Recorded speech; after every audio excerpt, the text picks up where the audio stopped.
تاوانی ڕاگواستن و کۆمەڵکوژی گەلی کورد لە ژێرناوی ئەنفال لە ساڵی 1970 بەهەشت قۆناغ لەلایەن ڕژێمی بەعسی ڕووخاوەوە دژی خەڵکی بێتاوانی کوردستان لە 23 دوی ساڵی 1970 تا 6 نوێی ساڵی 1970 ئەنجام درا. تێیدا 182,000 کەس لە پیا و ژن و منداڵ و پیر و گەنج کۆمەڵکوژ کران. هەر لە پرۆسەی ئەنفالدا ڕژێمی سەدام 4,500 گوندی کوردستانی خاپوور و وێران کرد.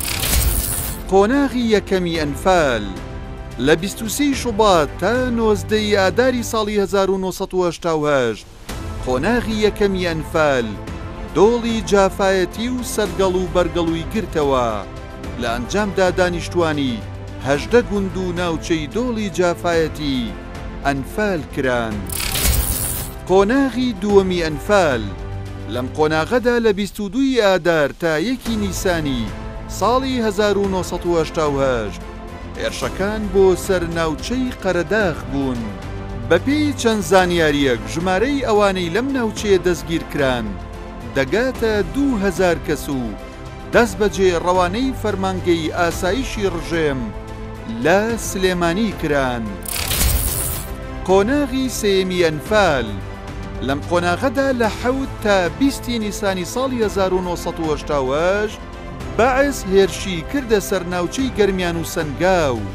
لەم شاڵاوەدا زۆرترین گوندی ئەم ناوچەیە وێران و ژمارەیەکی ئەجگار زۆریش لە خەڵکی شوێن بزر کران. قۆناغی چوارەمی ئەنفال لە قۆناغی چوارەمدا لە 3 تا 9 ئایاری ساڵی 1970 ڕژێمی بەعس هێرشی کردە سەر دۆڵی زەی بچووک. دانیشتوانی ژمارە گوند و ناوچەی کۆیە و چەمچەماڵ ئەنفال کران. قۆناغەکانی پێنجەم و شەشەم و حەوتەمی ئەنفال لە 15 ئایار تا 25 ئابی ساڵی 1970 لە میانی شاڵاوی ئەنفالی پێنجەم و شەشەم و حەوتەم زیاتر لە 52 گوند لە ناحیەکانی خەلیفان و ڕەواندز و خۆشناوەتی وێران کران و دانیشتوانەکانیان ئەنفال کران. قۆناغی هەشتەمی ئەنفال قۆناغی کۆتایی ئەنفال لە 25 ئاب تا 6 ئەیلولی ساڵی 1970 ناوچەی بادینانی گرتەوە.